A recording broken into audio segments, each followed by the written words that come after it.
Students, कैसे हो आप सभी? अच्छे हो ना? चलो अच्छी बात है।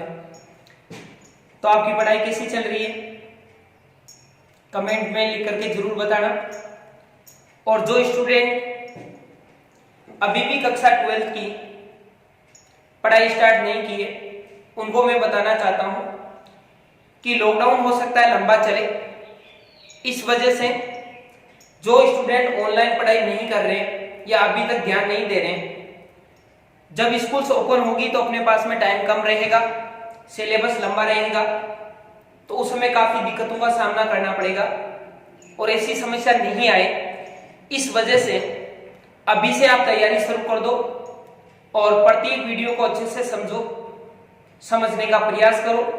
प्रॉब्लम या दिक्कत आती है उनको बताओ और जो चीजें इंपॉर्टेंट है उनको नोट करते जाओ साथ में, ताकि आपको वापस रिवाइज करने का मौका मिलेगा। सारी चीजें साथ साथ में अच्छे से क्लियर होती जाएगी। तो उम्मीद करता हूं आप मेरी बात समझे होंगे। आज ये हमारे चैप्टर नंबर 1 विद्युत क्षेत्र का चौथा वीडियो है और इस चौथे वीडियो के अंतर्गत हम जो बात करने वाले हैं वो है आवेश के गुणधर्मों की, यानी कि जो आवेश के गुणधर्म है या आवेश की विशेषता है वो क्या क्या होती है, आवेश किन किन नियमों का पालन करता है, किन किन गुणों का पालन करता है, वो चीजें इस वीडियो के अंतर्गत हम समझने का प्रयास करेंगे। तो आइए साथ चलते हैं। पहला पॉइंट इस पॉइंट के अंतर्गत या टॉपिक के अंतर्गत है वो है विद्युत आवेश की योज्यता। तो इसको विस्तार से पहले चर्चा कर लेते हैं। विद्युत आवेश की योज्यता, योज्यता का मतलब क्या होता है? योग, यानी कि जोड़ना। आवेश एक अदिश राशि है। दोस्तों आपको पता होगा कि आवेश है वो अदिश राशि होती है, इसमें दिशा का कोई लेना देना नहीं होता है। हम कभी भी ऐसा नहीं बोल सकते कि 5 कूलाम उत्तर दिशा की ओर है, नहीं, हम इतना ही कहेंगे कि इस वस्तु के अंदर 5 कूलाम है। तो आवेश क्या है? एक अदिश राशि है। आपको पता है कि सदिश राशि है ना, उनको जोड़ने के लिए हम 2 नियम काम में लेते हैं। कौन कौन से? एक तो है सदिशों का त्रिभुज नियम और दूसरा है चतुर्भुज नियम। परंतु अदिश राशियों को जोड़ने के लिए सीधी जैसे 2 + 3 = 5 जोड़ते हैं, वैसे हम इन राशियों को जोड़ सकते हैं। तो बात करते हैं आगे। विद्युत आवेश योगात्मक होता है, यानी कि जोड़ने योग्य चीजें होती है। जो आवेश है वो धनात्मक एवं ऋणात्मक आवेशों को वास्तविक संख्या के समान ही जोड़ा जाता है, के समान ही जोड़ा जाता है। यानी कि जैसे 2 कूलाम और 1 कूलाम तो मिलकर के बन जाएगा 3 कूलाम, या फिर 5 कूलाम प्लस माइनस 2 कूलाम है अपने पास में, तो 5 कूलाम माइनस 2 कूलाम बराबर 3 कूलाम। यानी कि ये सिंपल आवेशों को ऐड करने का तरीका होता है। एक एग्जांपल लेते हैं यहाँ पर और समझने का प्रयास करते हैं। एग्जांपल में है कि यदि किसी निकाय में, निकाय का मतलब यदि अपने पास में कोई सिस्टम है या कोई अपने पास में पूरी वस्तु है, उस वस्तु के अंतर्गत +3 कूलाम, -6 कूलाम तथा +1 कूलाम आवेश स्थित है, यानी कि 3 प्रकार के आवेश स्थित है, तो निकाय का कुल आवेश कितना होगा? 3 कूलाम, -6 कूलाम, +1 कूलाम और बराबर टोटल कितना हो जाएगा? देखो, प्लस के कितने हैं? 4 कूलाम, माइनस के कितने हैं? 6 कूलाम, तो यहाँ पर टोटल कितना बचेगा? माइनस का 2 कूलाम। ये हो गया आवेशों का योग। तो उम्मीद करता हूं अच्छे से आपने पहले पॉइंट को समझा होगा। बात करते हैं सेकंड पॉइंट की, और सेकंड पॉइंट अपने पास में है विद्युत आवेश की निश्चलता। विद्युत आवेश की निश्चलता, और ये काफी इंपॉर्टेंट पॉइंट है, काफी इंपॉर्टेंट पॉइंट है एग्जाम की दृष्टि से। अब देखते हैं इसमें क्या चीज होती है। तो दोस्तों आपको पता होगा कि जब भी कोई कण या वस्तु गति करती है, यानी कि जब वो चलना प्रारंभ करती है या उसकी वेग में वृद्धि होती है, तो उसकी कुछ ऐसी क्वांटिटी या ऐसी कुछ गुण या ऐसे कुछ उसके विशेषता होती है जो चेंज हो जाती है। परंतु यहां पर ये कहना चाहता है कि जब आवेश गति करेगा, जब क्या करेगा? आवेश मूवमेंट करेगा या उसका वेग बढ़ेगा, तो क्या इफेक्ट पड़ेगा उसके मान पर? तो किसी वस्तु या कण के आवेश का मान उसके वेग पर निर्भर नहीं करता है। आप किसी भी आवेशित वस्तु का वेग कितना ही बढ़ा दो, उसके आवेश के मान में कोई चेंजेस नहीं आएगा। देखते हैं आगे। Q विरामावस्था यानी कि विराम अवस्था में आवेश का मान, Q गतिशील अवस्था यानी कि गतिशील अवस्था में आवेश का मान, दोनों ही पोजीशन में आवेश का मान क्या रहता है? इक्वल रहता है, बराबर रहता है, समान रहता है। बढ़ते हैं आगे। ये जो निश्चलता है ना, इस निश्चलता शब्द का मतलब यही है कि अनचेंज होना, चलता का मतलब चलने के बाद में, यानी कि जब आवेश मूवमेंट करता है, गति करता है, तो उसके आवेश में कोई चेंजेस नहीं होता है। इसी पॉइंट के अंतर्गत दो अच्छे अपने पास में बिंदु हैं। फर्स्ट बिंदु की बात हम करेंगे जिसके अंदर ये कहता है कि आपेक्षिकता के विशिष्ट सिद्धांत, ये जो आपेक्षिकता का विशिष्ट सिद्धांत है ना, ये सन 1905 में अल्बर्ट आइंस्टीन ने दिया था, जिसे हम फिजिक्स का जनक बोलते हैं। उन्होंने ये कहा था कि जब कोई वस्तु गति करती है, उसका वेग बढ़ता है या बहुत ज्यादा वेग होता है, तो उसके द्रव्यमान में क्या आ जाता है? चेंजेस आ जाता है, परिवर्तन आ जाता है। यही था आपेक्षिकता का सिद्धांत। मैं इसको मैथमेटिक्स रूप में यदि लिखना चाहूं, तो आप यदि इसको समझना चाहो तो इस प्रकार से समझ सकते हो। कैसे? m बराबर m नॉट बटा अंडरूट 1 माइनस v स्क्वायर बटा c स्क्वायर, v स्क्वायर बटा c स्क्वायर। ध्यान से समझना वापस इस चीज को। m यहां पर क्या है? द्रव्यमान है। m नॉट क्या है? विराम अवस्था में द्रव्यमान है। 1 माइनस v स्क्वायर बटा c स्क्वायर। v यहां पर क्या है? वस्तु का वेग। c यहां पर क्या है? प्रकाश का वेग। दोनों का वर्ग करके दोनों को बटा में करना है। अब देखो, यदि ये वस्तु विराम अवस्था में पड़ी है, तो इसका द्रव्यमान है वो हमने कितना माना है? m नॉट, यानी पैरों में जीरो लगाने का मतलब m नॉट बोलते हैं इसको। ये विराम अवस्था में द्रव्यमान हमने मान लिया, और ये वस्तु जब ये गति करेगी तो इसका वेग होगा, वो होगा v। उस v को लिखेंगे यहां पर, नीचे लिखेंगे प्रकाश का वेग, जो कि कितना होता है? 3 × 10⁸ मीटर प्रति सेकंड। तो यहाँ पर दोनों का वर्ग करेंगे, दोनों को सरल करेंगे, फिर एक में से इसको क्या कर लेंगे?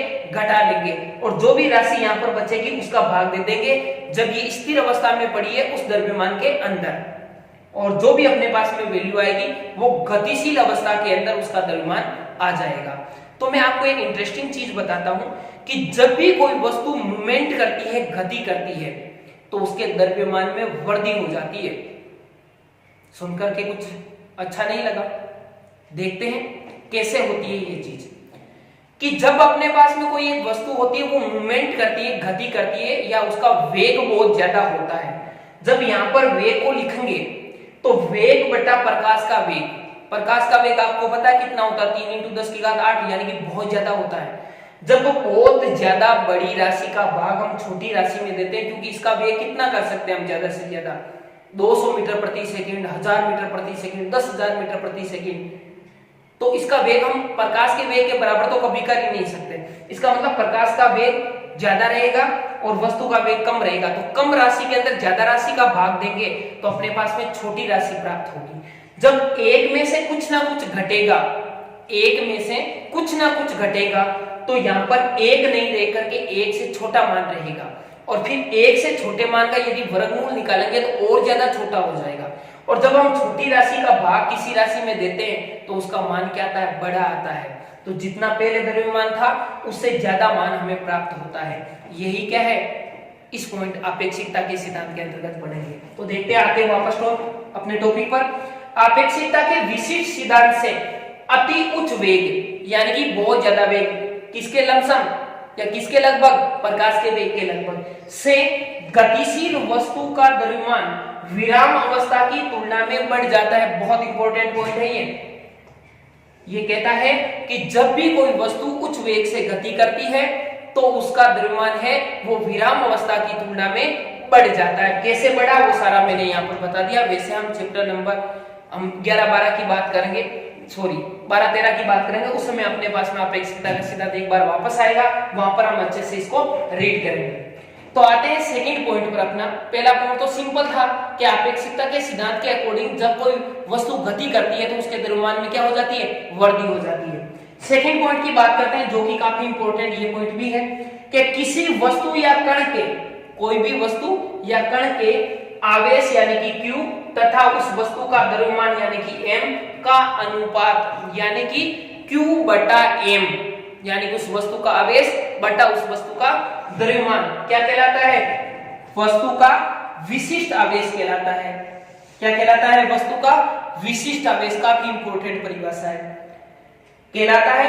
यह राशि वेग पर निर्भर करती है। तो दोस्तों यहां पर थोड़ा सा दिमाग लगाने वाली चीज है कि जो आवेश होता है ना वो वेग पर निर्भर नहीं करता है, जबकि विशिष्ट आवेश होता है ना वो वेग पर निर्भर करता है। क्यों? क्योंकि विशिष्ट आवेश का फॉर्मूला क्या होता है? Q upon M। Q तो चेंज नहीं होता है वेग बढ़ने से, परंतु द्रव्यमान चेंज होता है। किसकी वजह से? आपेक्षिकता के सिद्धांत के अकॉर्डिंग। तो जब द्रव्यमान चेंज होगा तो Q अपॉन M भी चेंज हो जाएगा, यानी कि विशिष्ट आवेश भी चेंज हो जाता है। कब? जब वेग बढ़ता है। अब मैं आपको एक चीज और बता देता हूं जो कि अपने कंपटीशन में कहीं ना कहीं काम में आ जाए, या फिर हो सकता है बोर्ड एग्जाम में 1 नंबर का क्वेश्चन पूछा जा सकता है। कैसे? आपको ये कह दिया कि यदि किसी वस्तु के वेग में वृद्धि कर दी जाए, यदि किसी वस्तु के वेग में वृद्धि कर दी जाए तो उसके आवेश, उसके द्रव्यमान तथा उसके विशिष्ट आवेश पर क्या प्रभाव पड़ेगा? ध्यान से सुनना। यदि किसी वस्तु के वेग में वृद्धि कर दी जाए तो उस वस्तु के आवेश, द्रव्यमान तथा विशिष्ट आवेश पर क्या प्रभाव पड़ेगा? तो आपको पता है वेग का आवेश पर कोई प्रभाव नहीं पड़ता है, तो प्रभाव किस पर पड़ेगा? द्रव्यमान पर। किस सिद्धांत के अकॉर्डिंग? आपेक्षिकता के सिद्धांत के अकॉर्डिंग। और द्रव्यमान क्या हो जाएगा? बढ़ जाएगा। अब दोस्तों यदि द्रव्यमान बढ़ता है तो आपको पता है कि द्रव्यमान नीचे आ रहा है। जब नीचे वाली राशि बढ़ती है तो टोटल राशि का मान क्या हो जाता है? कम हो जाता है। तो विशिष्ट आवेश का मान क्या हो जाएगा? घट जाएगा। जब वेग बढ़ता है किसी वस्तु का तो आवेश तो रहता है अनचेंज, विशिष्ट आवेश घटता है, द्रव्यमान बढ़ता है। तीनों चीजों को बहुत अच्छे ढंग से नोट कर लेना। अब आते हैं, अपने पास में एग्जाम में क्वेश्चन ऐसे भी पूछा जा सकता है कि इलेक्ट्रॉन का विशिष्ट आवेश बताइए, या फिर हमें ऐसे भी पूछ ले कि प्रोटॉन का विशिष्ट आवेश बताइए, या हमें ऐसा पूछ ले कि अल्फा कण का विशिष्ट आवेश बताइए। तो हमारे पास में फॉर्मूला क्या है? Q upon M। तो हम यहाँ पर एक एग्जांपल लेते हैं इलेक्ट्रॉन का। तो इलेक्ट्रॉन का विशिष्ट आवेश, तो फॉर्मूला होता है Q अपॉन M। यहाँ पर क्या है? इलेक्ट्रॉन है, तो इलेक्ट्रॉन का आवेश कितना होता है? E, और इलेक्ट्रॉन का द्रव्यमान होता है Me, यानी कि मास ऑफ इलेक्ट्रॉन। यहाँ पर इलेक्ट्रॉन का आवेश कितना हो गया? 1.6 × 10⁻⁻19 कूलम, और द्रव्यमान कितना हो जाएगा? 9.8 × 10⁻⁻21 kg। दोनों को जैसे ही मैंने बट्टा में रखा, बट्टा में रख करके इसको सरल करने का प्रयास किया, तो मैं हमेशा ही बायो के स्टूडेंटों का विशेष ख्याल रखता हूं, इसलिए छोटी छोटी कैलकुलेशन इजीली तरीके से बताने का प्रयास करता हूं, और यहाँ पर भी यही काम कर रहा हूं। ध्यान से समझने का प्रयास करना, ताकि आगे के न्यूमेरिकल में, कैलकुलेशन में प्रॉब्लम नहीं हो, ताकि न्यूमेरिकल इजी लगे आपको। देखो सबसे पहले पॉइंट के बाद में एक संख्या, यहाँ पर भी पॉइंट के बाद में एक संख्या, तो हम क्या कर सकते हैं? दोनों का पॉइंट हटा सकते हैं। 16/91। अब यहाँ पर देखते हैं 10 की घात माइनस के 31, 10 की घात यहाँ पर कितनी है? 19। जब 10 की घात माइनस के 31 ऊपर जाएगी तो 10 की घात 31 प्लस की हो जाएगी। ऊपर कितनी है? माइनस की 19 है, तो प्लस की 31 और माइनस की 19 बचेगी कितनी? प्लस की 12। वही मैंने यहाँ पर लिखी है। अब यहाँ पर क्या होगा? 16 के अंदर 91 का भाग जाता नहीं है, तो यहाँ से एक जीरो इसको दे दिया, कितना हो गया? 160, यानी कि 160। अब 160 के अंदर 91 का भाग आराम से जाता है, और यहाँ पर कितना बचा? 10 की घात 11। तो 160 के अंदर 91 का भाग दिया तो अपने पास में आया 1.7, और यहाँ पर कितना बचा? 10⁻11। अब मात्रक क्या होगा? यहाँ पर क्या आ रहा है? आवेश, आवेश का मात्रक होता है कूलम, और यहाँ पर आ रहा है द्रव्यमान, द्रव्यमान का मात्रक होता है केजी, यानी कि कूलम प्रति केजी। तो अगर सीधा कंपटीशन एग्जाम में पूछा जाए कि इलेक्ट्रॉन का विशिष्ट आवेश बताइए, तो होता है 1.7 × 10⁻11 कूलम प्रति केजी। उम्मीद करता हूं अच्छे से आपने समझा होगा। चलते हैं कुछ आगे। तो हमारे पास में यहाँ पर 2 पॉइंटों की बात हो गई है। अब हम बात करते हैं तीसरे पॉइंट की, और अपने पास में यहाँ पर तीसरा जो पॉइंट है वो है विद्युत आवेश का संरक्षण। आपने छोटी क्लासों में पढ़ा होगा 9th में, यहाँ पर एक बार और अच्छे से चर्चा कर लेते हैं इसकी। आवेश संरक्षण का मतलब सेम ऊर्जा संरक्षण की तरह ही है, यानी कि हम किसी भी वस्तु में आवेश उत्पन्न और आवेश को नष्ट नहीं कर सकते। हाँ, ये जरूर है कि हम एक वस्तु से आवेश को दूसरी वस्तु में क्या कर सकते हैं, स्थानांतरित कर सकते हैं, ट्रांसफर कर सकते हैं या भेज सकते हैं। कैसे? मेरे पास में दो वस्तुएं हैं, यदि मैं इनको घर्षण करवाऊंगा, देखो पहले मेरे पास में ये दो वस्तुएं हैं, दोनों उदासीन है, तो मेरे पास में क्या बन गया, इन दोनों वस्तुओं की वजह से एक निकाय बन गया। उस निकाय के अंदर ये दो वस्तुएं हैं। अब मैं इन दोनों को घर्षण करवा रहा हूं, जैसे ही मैं इनको घर्षण करवा रहा हूं तो यांत्रिक ऊर्जा की वजह से उष्मा ऊर्जा उत्पन्न हो रही है, और ये उष्मा ऊर्जा क्या कर रही है, इसमें से इलेक्ट्रॉनों को मिल रही है, और इलेक्ट्रॉन ऊर्जा पाकर के एक वस्तु से इलेक्ट्रॉन निकलेंगे और दूसरी वस्तु में इलेक्ट्रॉन क्या हो जाएंगे, स्थानांतरित हो जाएंगे। जिस वस्तु से इलेक्ट्रॉन निकले हैं, ध्यान से समझना दोस्तों, जिस वस्तु से इलेक्ट्रॉन निकले हैं वो वस्तु धनावेशित, और जिस वस्तु में इलेक्ट्रॉन गए हैं वो वस्तु ऋणावेशित। ये धनावेशित जितनी मात्रा में होगी इतनी ही ये ऋणावेशित मात्रा में होगी। तो अब जब इन दोनों पर आवेश आ गया तो भी हम कंप्लीट निकाय को देखें ना, तो कंप्लीट निकाय कैसा है, जैसे पहले उदासीन था वैसा ही उदासीन है। क्यों? क्योंकि इसके ऊपर जितना धन चार्ज है उतना ही इसके ऊपर क्या है, ऋण चार्ज है। तो धन चार्ज और ऋण चार्ज टोटल यदि हम मिलाएंगे तो योज्यता नियम के अकॉर्डिंग क्या हो जाएगा, जीरो आवेश हो जाएगा। तो कुल मिलाकर के अपना निकाय तो क्या रहा, उदासीन रहा, यानी कि आवेश को हमने उत्पन्न नहीं किया है और नए आवेश को हमने नष्ट किया है, बस एक वस्तु से आवेश को दूसरी वस्तु में क्या कर दिया, ट्रांसफर कर दिया। तो उम्मीद करता हूं समझ में आया होगा।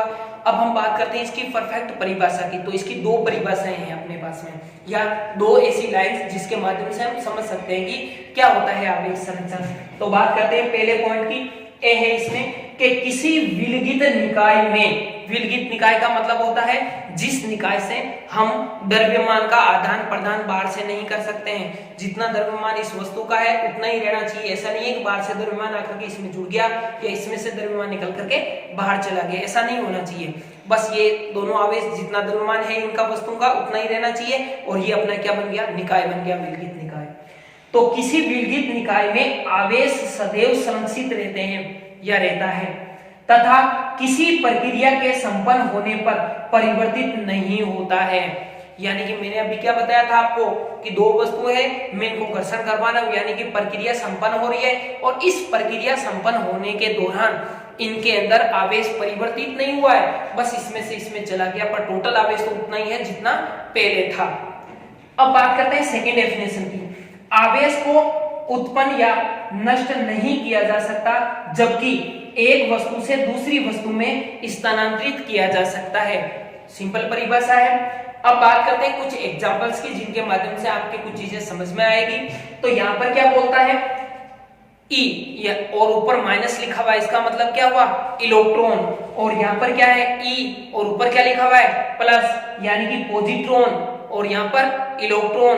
इलेक्ट्रॉन और पॉजिट्रॉन प्रकृति में विपरीत और परिमाण में बराबर आवेश होते हैं।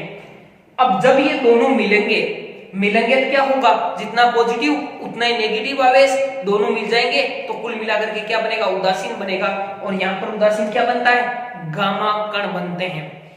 क्या बनते हैं, गामा कण, जिसे हम क्या बोलते हैं, फोटोन। क्या बोल सकते हैं, फोटोन।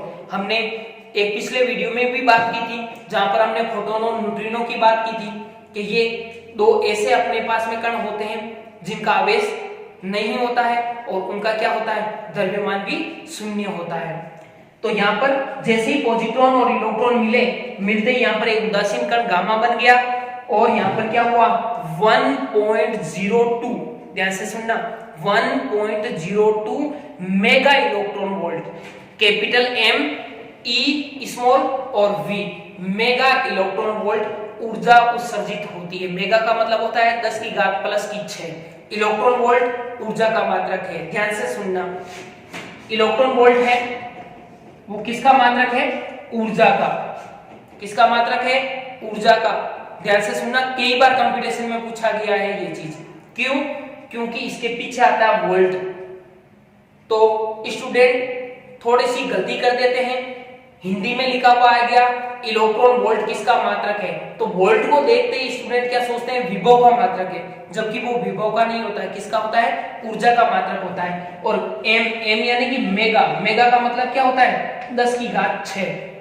तो उम्मीद करता हूं समझ में आई होगी ये चीज, आगे से ध्यान रखोगे इसका। अब बात करते हैं एक सेकंड एग्जांपल की, और एग्जांपल लेते हैं 92 U 238 92 U 238 92 क्या है, परमाणु क्रमांक, U क्या है, यूरेनियम का सिंबल, और 238 इसकी द्रव्यमान संख्या है। जब ये यूरेनियम 238 टूटता है यानी कि विखंडित होता है, अपने अलग अलग टुकड़े करता है, उस दौरान 90Th 234 यानी कि थोरियम बनाता है। क्या बनाता है, थोरियम, जिसका परमाणु क्रमांक कितना होता है 90, द्रव्यमान संख्या कितनी होती है 234, और साथ में यहां से क्या निकलता है 2He4 2He4 यानी कि इसे बोलते हैं हीलियम कण, जिसको बोला जाता है एल्फा। क्या बोला जाता है, एल्फा।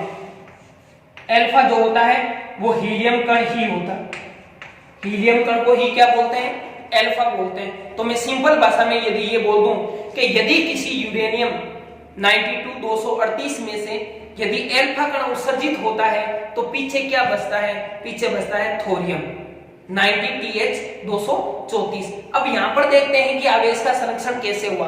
तो दोस्तों आपको ये पता होगा कि किसी भी परमाणु के अंदर जितने परमाणु क्रमांक होते हैं उतने ही उसके अंदर क्या होते हैं, इलेक्ट्रॉन, और उतने ही उसके अंदर क्या होते हैं, प्रोटॉन होते हैं। तो यहां पर 92, तो यहां पर आवेश की संख्या कितनी होगी 92 इंटू ई, यानी कि 92 तो इलेक्ट्रॉनों की संख्या है और एक इलेक्ट्रॉन का चार्ज कितना होता है ई, तो यहां पर 92 इंटू ई, ये तो हो गया इधर का आवेश। अब उधर का टोटल आवेश कितना है ये देखना है, तो यहां पर Q2 यानी उस साइड का आवेश, यहां पर कितना है इलेक्ट्रॉनों की संख्या 90, एक इलेक्ट्रॉन का चार्ज कितना है E, तो 90E प्लस यहां पर हीलियम के अंदर कितने इलेक्ट्रॉन है, दो परमाणु क्रमांक है तो दो इलेक्ट्रॉन होंगे, यहां पर दो इलेक्ट्रॉन है, तो टोटल मिलाकर के इधर भी कितने हैं 92 इलेक्ट्रॉन के बराबर आवेश है, इधर भी कितना है 92 इलेक्ट्रॉन के बराबर आवेश है। तो ऐसा कह सकते हैं कि जब ये प्रक्रिया हुई या ये अभिक्रिया हुई, उस दौरान अभिक्रिया होने से पहले का आवेश और अभिक्रिया होने के बाद का आवेश क्या रहा, बराबर रहा। यही है आवेश संरक्षण का नियम। तो उम्मीद करता हूं अच्छे से समझ में आया होगा। फिर बात करेंगे चौथे पॉइंट की, तो एक बार इसको स्क्रीनशॉट लो इसकी, फिर बढ़ते हैं आगे।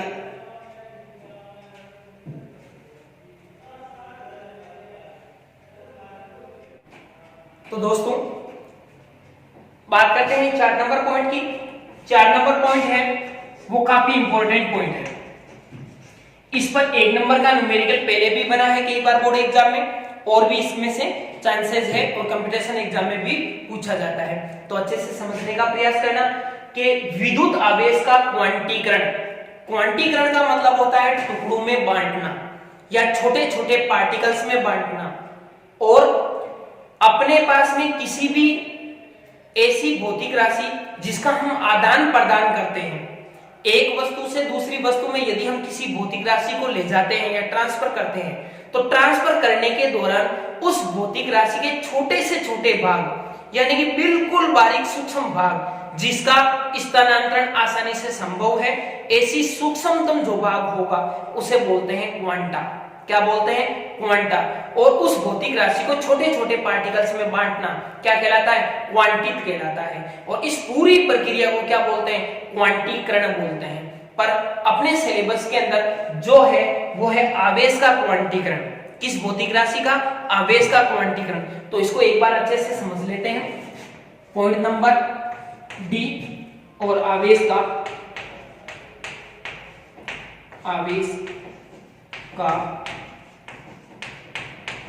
क्वांटीकरण काफी इंटरेस्टिंग पॉइंट है ये, अच्छे से समझोगे तो बिल्कुल इजी से समझ में आ जाएगा। देखो,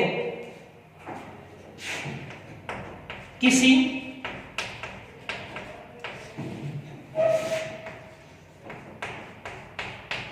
भौतिक राशि का आदान प्रदान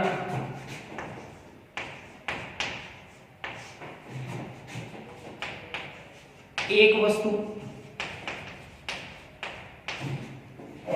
एक वस्तु से दूसरी वस्तु में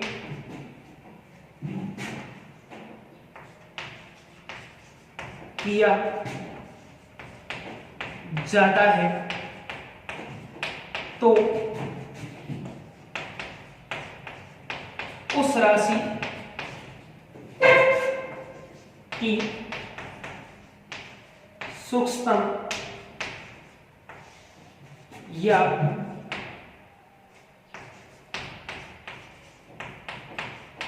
छोटी से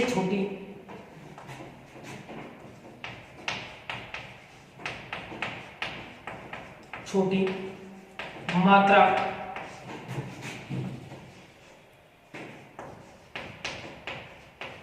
क्वांटा कहलाती है तथा भौतिक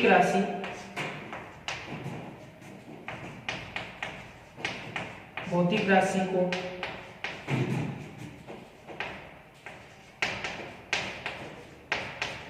इस प्रक्रिया से बांटना क्वांटीकरण कहलाता है।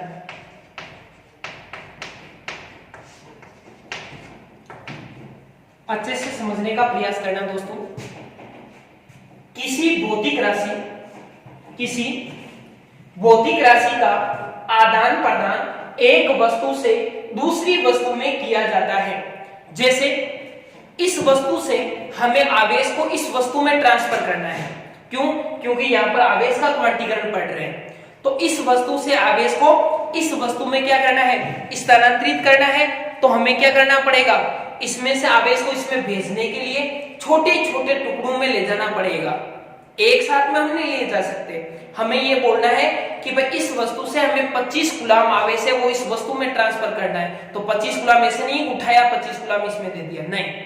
कोई ना कोई ऐसी छोटी राशि जरूर होगी जिसके माध्यम से एक एक कर करके वो धीरे धीरे इसमें ट्रांसफर होते रहेंगे। तो उस छोटी से छोटी राशि को हम क्या बोलते हैं? क्वांटा बोलते हैं। और इस छोटे छोटे, मान लो कि जैसे हमें आवेश लाना है तो आवेश को छोटी छोटी मात्रा में बांटना जो प्रक्रिया है पूरी, वो क्वांटीकरण कहलाती है। उम्मीद करता हूं समझ में आया होगा। एक बार लाइंस पढ़ते हैं कंप्लीट कि किसी भौतिक राशि का आदान प्रदान एक वस्तु से दूसरी वस्तु में किया जाता है तो उस भौतिक राशि की सूक्ष्मतम या फिर छोटी से छोटी मात्रा को क्वांटा कहा जाता है।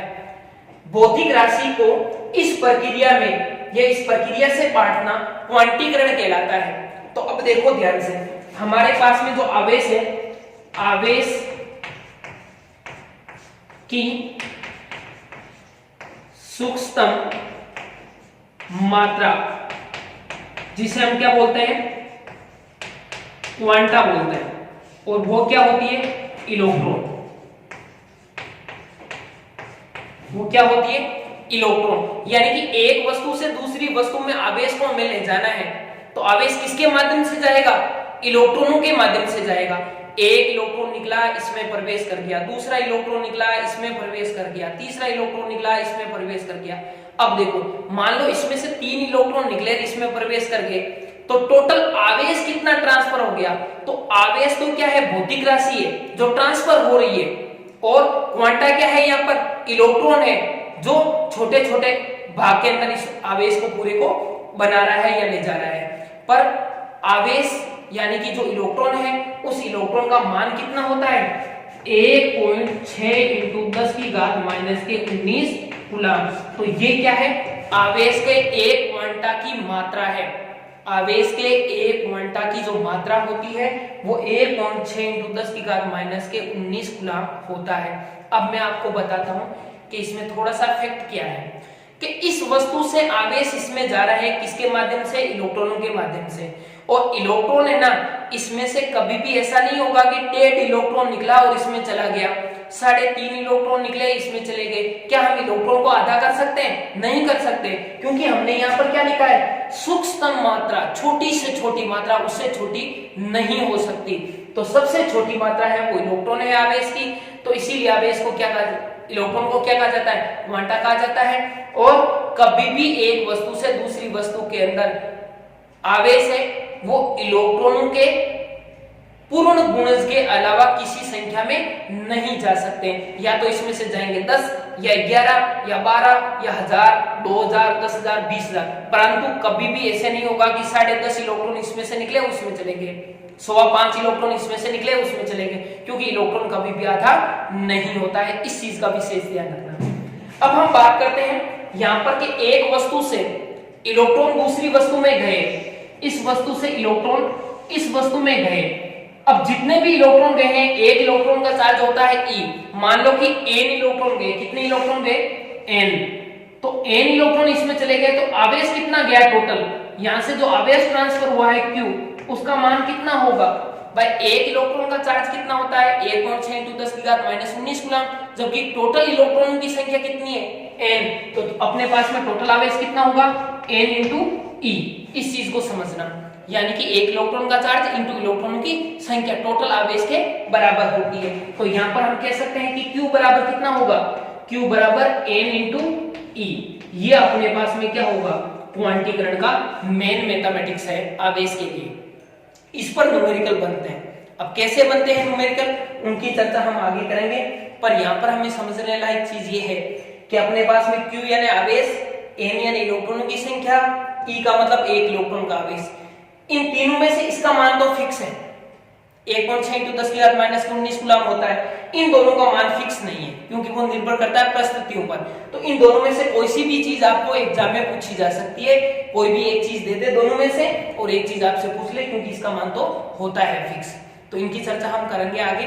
तो उम्मीद करता हूं दोस्तों आज ये चारों पॉइंट हमने जो पढ़े हैं, और ये चारों पॉइंट आपके इजीली अच्छे से समझ में आए होंगे, और आप भी साथ साथ पढ़ते रहो ताकि आने वाले दिनों के अंदर ज्यादा प्रॉब्लम्स नहीं हो। और दूसरी बात यह है कि जितनी चीजें हमने की है उनमें से आपको ऐसा लगता है कि ये चीज मेरे समझ में नहीं आ रही है, तो आप वीडियो को रिवाइज करो और एक बार अच्छे से वापस समझने का प्रयास करो। मुझे विश्वास है कि आपकी चीज इजीली समझ में आएगी। अब नेक्स्ट वीडियो के अंदर हम बात करेंगे, 3 न्यूमेरिकल है अपने इस टॉपिक के बाद में, और उन तीनों न्यूमेरिकलों को आप एक बार जिनके पास में बुक है पढ़ने का प्रयास करना, समझने का प्रयास करना। फिर मैं यहाँ पर एक बार उनको समझाऊंगा, सोल्व करेंगे। तो साथ साथ में छोटी छोटी चीजों से हम शुरुआत करेंगे ताकि फिजिक्स अच्छी हो जाए। वैसे आपको पता ही ये सब्जेक्ट थोड़ा टेक्निकल सब्जेक्ट है, अगर आप साथ साथ नहीं चलोगे तो काफी प्रॉब्लम आपके सामने आएगी या क्रिएट होगी। तो उम्मीद करता हूं बने रहिए वीडियो के साथ में। जय हिंद।